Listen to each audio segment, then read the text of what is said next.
On a produit une première série d'émissions sur les caricaturistes du monde arabe, donc 5 vidéos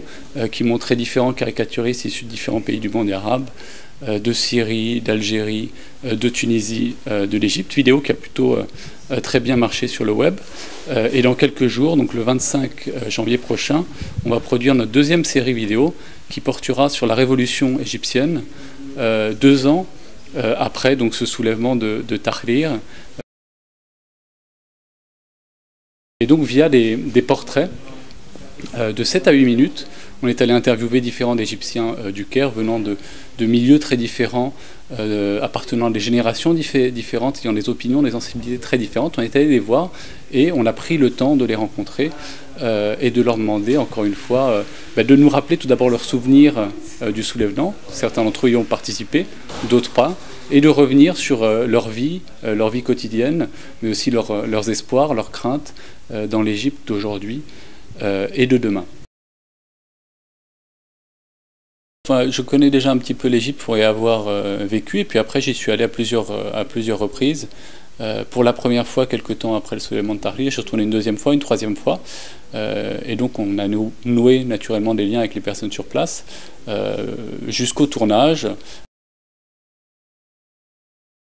Pour toute personne qui pourrait être intéressée par ce qui se passe là-bas, il est impossible de comprendre ce qui se passe parce que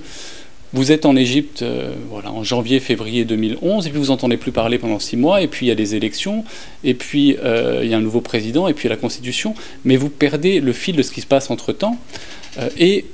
en plus, on parle d'un pays qui, l'Égypte, est très différent d'autres pays comme de la Tunisie, de la Syrie, donc il faut également avoir les outils pour comprendre ce qui se passe dans ces pays-là. Et Samar Media tente de remédier à ça, encore une fois en partant d'une séquence temporelle qui est un petit peu, d'une temporalité qui est différente, c'est-à-dire qu'on n'a pas peur de couvrir des événements sur 2 ans, par exemple. Et donc, la deuxième vocation de Samar Media, en plus, encore une fois, d'instaurer un nouveau rapport au temps et à la couverture médiatique, c'est de promouvoir ces acteurs du changement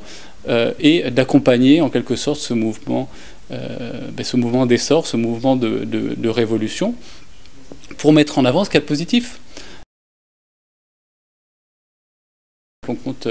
retourner sans doute en Tunisie, en Égypte